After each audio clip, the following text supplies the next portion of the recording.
আর্জেন্টিনার স্কোয়াড দেখে ভয়ে কাঁপছে ব্রাজিল। অবশেষে শত জল্পনা কল্পনার পর আর্জেন্টিনার স্কোয়াড ঘোষণা করেছে লিওনেল স্কালোনি, যেখানে বাদ পড়েছেন 3 মহাতারকা। দলে জায়গা পেয়েছেন বিশ্বকাপে খেলা ফুটবলাররা। ফিফা উইন্ডোতে আর্জেন্টিনা মাঠে নেমেছিল ইকুয়েডর ভিয়েতনামের বিপক্ষে। প্রীতি ম্যাচ শেষ করেই আর্জেন্টিনার প্রাথমিক দল ঘোষণা করেছে কোচ, যেখানে বাদ পড়েছেন লিউ বালের্দি, ভ্যালেন্টিনো বার্কো ও অ্যাঞ্জেল কোরিয়া। অন্যদিকে কোপার টিকিট পেয়েছেন ভ্যালেন্টাইন কার্বন, আলেহান্দ্রো গানচো। তবে আর্জেন্টিনা দলের লেফট ব্যাকের গুরুত্বপূর্ণ খেলোয়াড় মার্কুস আকুনা ছিলেন ইনজুরিতে। তাকে নিয়ে শঙ্কা ছিল কোপা আমেরিকায়। সে কি স্কোয়াডে থাকবেন কিনা এ নিয়ে জানা যায়নি কিছু। তবে মার্কুস আকুনার দারুণ পারফরমেন্সে সে জায়গা পেয়েছে আর্জেন্টিনার ঘোষিত 26 সদস্যের স্কোয়াডে। লিওনেল স্কালোনি খুবই চিন্তা ভাবনা করে 26 সদস্যের একটি স্কোয়াড ঘোষণা করেছে কোপা আমেরিকার জন্য।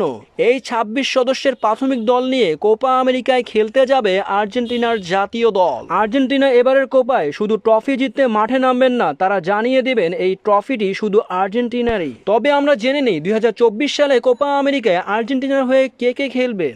গোলকিপার হিসেবে থাকবে Emiliano Martinez, Geronimo Rulli, Franco Armani. Defender হিসেবে থাকবে Gonzalo Montiel, Lisandro Martinez, Cristiano Romero, Nahuel Molina, German Pezzella, Lucas Martinez, Nicolas Otamendi, Marcos Acuna, Tagliafico. Midfielder হিসেবে থাকবে Leandro Paredes, Mac Allister, De Paul, Enzo Fernandez, Lo Celso Rodriguez, Palacios. Forward হিসেবে থাকবেন Lionel Messi, Di Maria, Lautaro Martinez, Alvarez, Garnacho, Nicolas Gonzalez, Valentin Carboni. Head coach হিসেবে দায়িত্ব পালন করবেন Lionel Scaloni.